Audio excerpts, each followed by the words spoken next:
Di istana, Raja duduk bosan di atas tahtanya.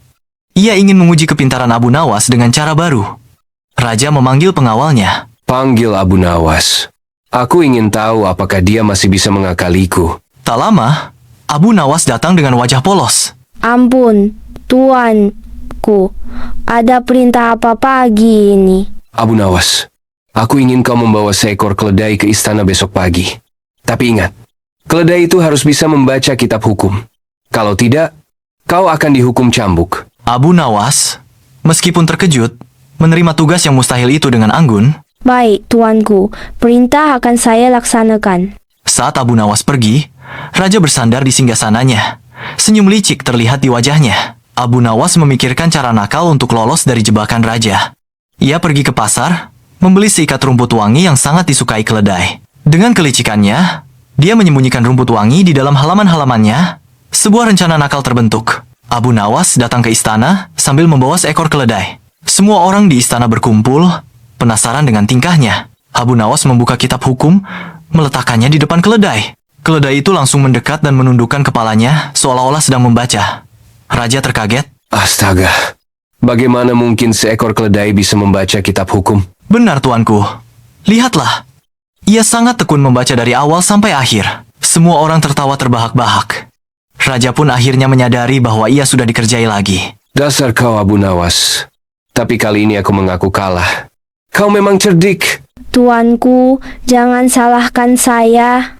Yang nakal bukan saya, tapi keledai ini. Ia terlalu rajin belajar. Kecerdikan bisa menyelamatkan diri dari kesulitan. Kadang-kadang, sedikit kenakalan yang cerdas dapat membuat orang tertawa sekaligus belajar. Petualangan Abu Nawas menangkap bulan. Suatu malam, Raja Harun al-Rashid merasa bosan. Ia ingin mencari hiburan. Ia ingin menantang Abu Nawas dengan cara baru. Panggil Abu Nawas. Aku ingin mengujinya dengan tugas mustahil. Abu Nawas datang dengan wajah tenang. Abu Nawas, aku ingin engkau menangkap bulan di langit dan membawanya ke istana. Jika tidak, kau akan dihukum. Abu Nawas hanya tersenyum, tapi semua orang di istana terkejut. Bagaimana mungkin menangkap bulan?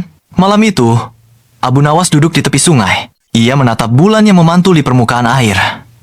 Ia pun tersenyum nakal. Jika bulan di langit tidak mungkin aku ambil, maka bulan di air bisa menjadi akalku. Keesokan harinya, Abu Nawas membawa sebuah kendi besar ke istana. Ia berkata kepada Raja, Tuanku, saya telah menangkap bulan. Raja Harun al-Rashid duduk di singgasananya.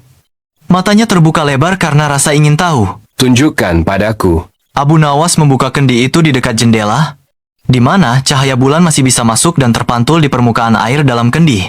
Dari sudut pandang Raja, terlihat jelas bulan seolah-olah berada di dalam kendi. Luar biasa. Bagaimana mungkin kau bisa menangkapnya? Dengan izin Allah, tuanku, tak ada yang mustahil jika akal digunakan. Bulan yang jauh kini bisa saya bawa mendekat. Para menteri berbisik-bisik, sebagian tertawa, sebagian kagum. Raja akhirnya ikut tertawa terbahak. Kau memang luar biasa, Abu Nawas. Kali ini aku mengaku kalah, Abu Nawas. Kau membuat hal mustahil jadi mungkin. Kadang, kehebatan bukan soal kekuatan, tapi kecerdikan. Pada suatu hari yang terik, Abu Nawas diminta Raja Harun al-Rashid untuk melakukan perjalanan menyeberangi padang pasir. Abu Nawas, bawakan aku sesuatu yang bisa membuatku tertawa sekaligus merenung. Abu Nawas pun berangkat dengan seekor keledai kurus, membawa sebuah kendi besar di punggungnya. Di tengah perjalanan, ia kepanasan.